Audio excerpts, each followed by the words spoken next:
नमस्कार, मैं हूं आपके साथ रोहित पुनेठा। देश का सवाल में आप सभी का बहुत बहुत स्वागत करता हूं। संभल हिंसा को आज 11 दिन बीत चुके हैं। पुलिस और प्रशासन संभल में हालात को सामान्य बनाने की कोशिश कर रहे हैं। हालात सामान्य होने तक बाहरी लोगों के संभल जाने पर 10 दिसंबर तक रोक भी लगा दी गई, लेकिन विपक्षी दल संभल जाने की हर जुगत में लगे हैं, हर कोशिश में लगे हैं।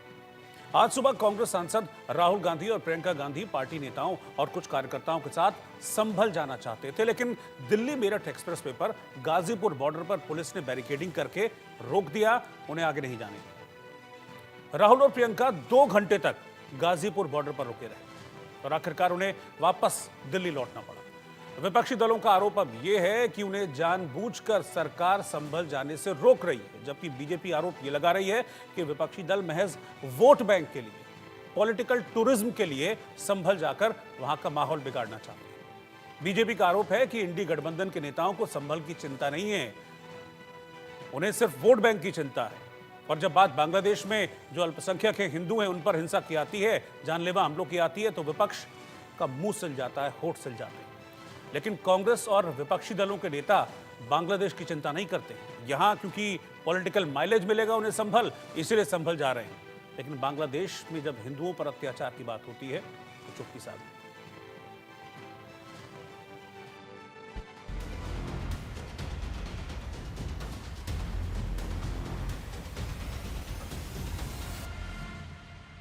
तस्वीरें दिल्ली मेरठ एक्सप्रेसवे पर गाजीपुर बॉर्डर की हैं। कांग्रेस सांसद राहुल गांधी और प्रियंका गांधी को पुलिस ने गाजीपुर बॉर्डर पर रोक दिया। कांग्रेस नेताओं कार्यकर्ताओं के चलते 5 किलोमीटर तक लंबा जाम लग गया। पुलिस राहुल और प्रियंका से वापस लौटने की अपील करती रही, लेकिन राहुल और प्रियंका पार्टी नेताओं और कार्यकर्ताओं के साथ संभल जाने की जिद पर अड़े रहे। नमस्कार, हम संभल जाने की कोशिश कर रहे हैं। पुलिस मना कर रही है, अलाउ नहीं कर रही है।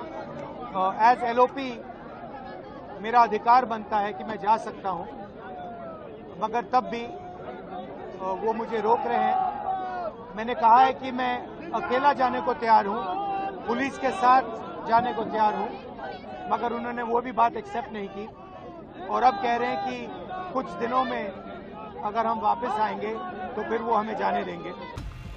पुलिस ने जब आगे जाने की इजाजत नहीं दी तो प्रियंका गांधी संवैधानिक अधिकारों की बात करने लगी। राहुल जी नेता प्रतिपक्ष हैं, उनके संवैधानिक अधिकार होते हैं, वो बाकी लोगों से अलग होते हैं, उनको रोका नहीं जा सकता। इस तरह से उनका संवैधानिक पद है, संवैधानिक अधिकार है कि उनको अलाउ किया जाए कि वो पीड़ितों से मिलने जाएं। उन्होंने ये भी कहा कि मैं अकेला चले जाऊंगा, यूपी की पुलिस के साथ मैं अकेला चले जाऊंगा, मुझे अकेला ले जाइए। वो भी करने के लिए तैयार नहीं है।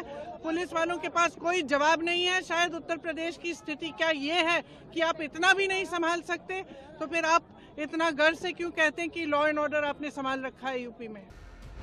कांग्रेस के काफिले के चलते घंटों जाम में फंसे लोगों का सब्र टूटने लगा।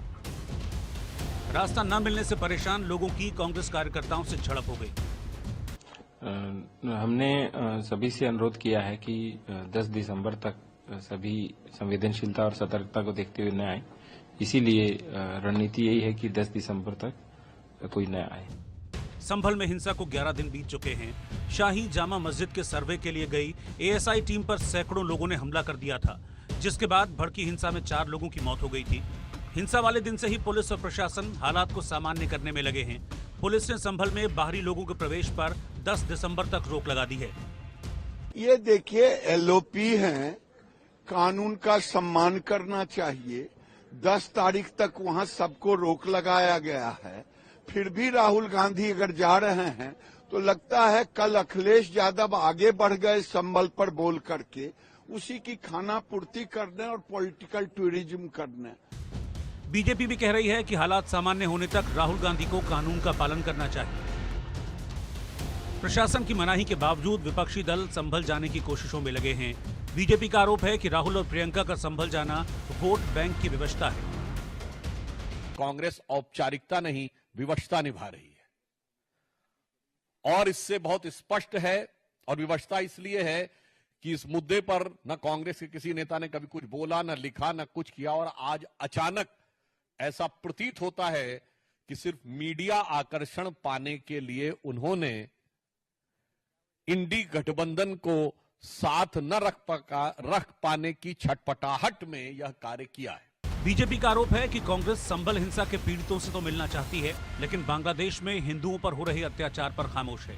बांग्लादेश में पिछले कुछ महीनों से हिंदुओं के खिलाफ हिंसा हो रही है। हिंदुओं के समर्थन में आवाज उठाने वाले इस्कॉन के पुजारी चिन्मय दास को ढाका में गिरफ्तार कर लिया गया। चिन्मय के वकील पर जानलेवा हमला हुआ। कोर्ट में चिन्मय दास की जमानत के लिए कोई वकील नहीं पहुंचा। बांग्लादेश में इतना कुछ हो रहा है, लेकिन हिंदुओं के समर्थन में विपक्षी दलों ने चुप्पी साध रखी है, लेकिन संभल जाने को लेकर अड़े हैं। Bureau report, India news.